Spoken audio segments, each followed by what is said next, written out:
33岁肖战颜值惊艳，51岁黄觉演技精湛，实力才是王道。5月的国产剧市场几乎被《沧海船》一部剧霸屏，占据了大部分关注度。该剧上线仅6天，便连续5天夺得热度日榜冠军，并且登陆央八频道，最高收视峰值突破 2.1， 热度堪比事后孙俪主演的《蛮好的人生》，可以说爆火程度丝毫不逊色。剧情目前已迎来首个高潮，男主沧海成功反转局势，反杀敌人，成为平津侯府的首席幕僚，复仇大计迈入新阶段。随着故事深入，沧海与庄如影的对手戏逐渐增多。33岁的肖战与51岁的黄觉在年龄和气场上形成鲜明对比。肖战饰演的沧海是个跨越时间长线、经历心态多变的复杂角色，挑战不小。无论是青涩少年还是成熟内阁首辅，肖战凭借自身外形轻松驾驭角色转换。早期沧海身着朴素不衣，额前几缕碎发，眼神纯净，散发少年气息。最新剧情中，作为侯府幕僚的沧海换上墨绿色长袍，气质沉稳，身姿挺拔，既有书生的温润，也透着青年英气。不过，虽然肖战颜值在线，演技方面却略显青涩，缺乏打磨。某些情绪爆发场景中，他未能通过细腻的微表情展现复杂心理，而是用直接的面部动作来表达当下情绪。例如，在马车上与平津侯对峙，被揪住衣领时，除了坚定眼神和紧张肢体语言，肖战习惯性地用瞪大双眼来表现激动辩解，情绪显得略为单薄。权谋剧的魅力就在于角色内心波涛汹涌，演员需用微妙的细节演绎出层层心机与复杂情感。然而，肖战过去多出演偶像剧，角色性格和情绪往往标签化浮于表面，和沧海这样立体的角色相比，演技表现稍显不足。比如在设计谋杀平津侯时，沧海发现对方翻找香灰，没发现机关，他先是震惊张嘴，随后松了口气，收敛回目光。但平津侯眼观六路，沧海将紧张和震惊挂脸上，暗里难免引起怀疑。演技的转变非一日之功，除了外形和情感共鸣，掌握技巧是驾驭角色的关键。与之形成鲜明对比的是黄觉饰演的庄如影，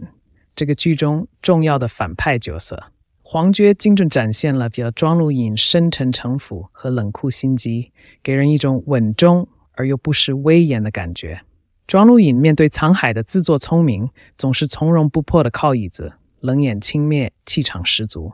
当沧海逐渐成为幕僚并展露谋略后，庄如影对他的警惕也明显增加。如沧海设计杀杨真时，庄如影抓住沧海衣领，眉头紧皱，咬牙切齿，微表情中尽显暴怒。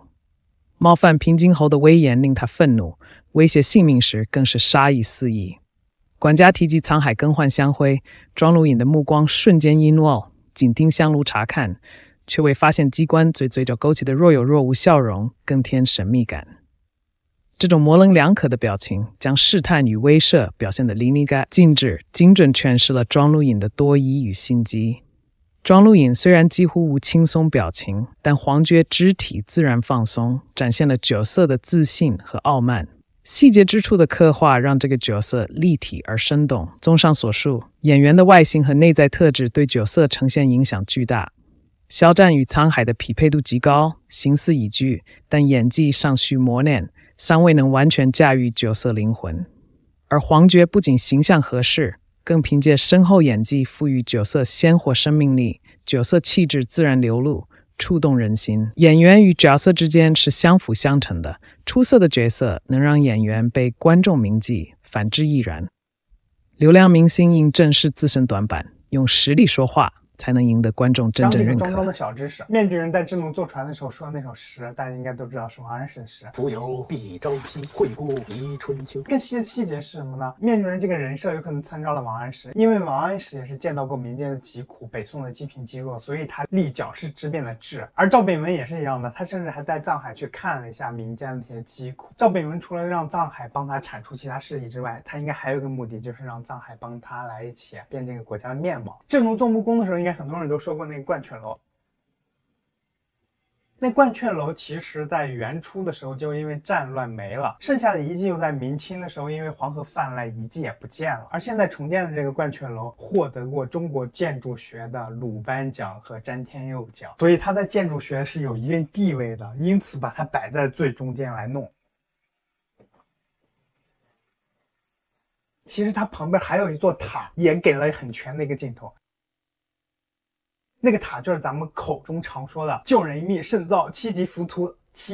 塔，给大家找到了一个荆州观音甘露宝塔，是不是很像？如果大家想要更装一点的话，以后就不用说救人一命胜造七级浮屠，你可以说点塔七层不如暗处一灯，就是你造一个7层的佛塔给别人祈福，你还不如给那些身处困境的人带来一盏灯，就用起来更小众一点，但更通俗易懂。平津侯穿金丝甲的时候，后边挂那个牌匾，穿着一件金丝软甲。积学储宝出自于南朝刘勰的文心雕龙，原句是积学以储宝，着力以富财。做人呢，最重要的开心，积累知识就像储存宝藏一样，明辨事理来丰富自己的学识。积学储宝和宁静致远，厚德载物，这3句是文人自我鞭策的最重要的3条，所以一般普通人在家里边后边就往这个位置挂大展宏图，然后文人呢就会挂厚德载物、宁静致远。而咱们如果稍微想要再装一点的话，那就挂积学储宝。而且这4个字也是文化厚度相对比较高的那些学校会用的校训，大家可以学会用起来，就听起来又有文化，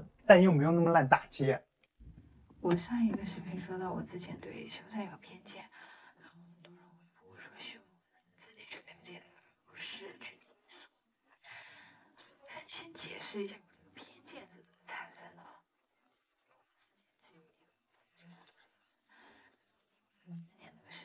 这个相信不用我说，大家都知道。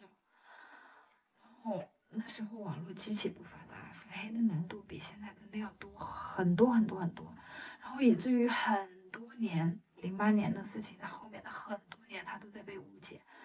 我到后面已经身心俱疲，我都不敢去告诉别人，哎，我的偶像是周杰伦。不愿意去回想现在。我是第一次听说是。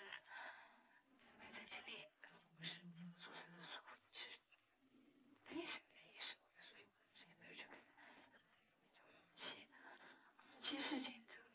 之后，我就去了解了来龙去脉，然后我就觉得，这不就跟08年那个事情一样的性质吗？请问做错了什么呢？先不说那个人是不是小三的粉丝，就算他是小三的粉丝，那小三本人又做错了什么？至于被全民黑成那样，而且有人还诅咒人家的亲人，我当时真的很愤愤不平，然后我就去微博上面回复。大概的意思就是不会大家有理智，而且我觉得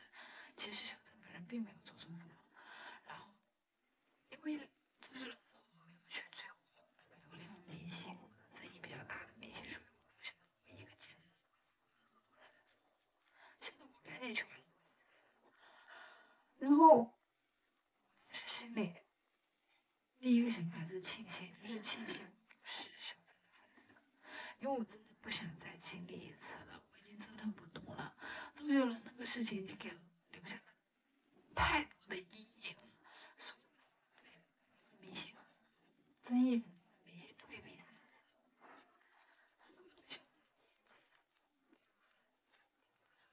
就是雷源于他的流量争议上面，本人没有任何偏见，没有任何一个明星。最心里的就是应该去选择精神自主感情，你知道是这样一个程度上的一个粉丝，你不应该是戾气这么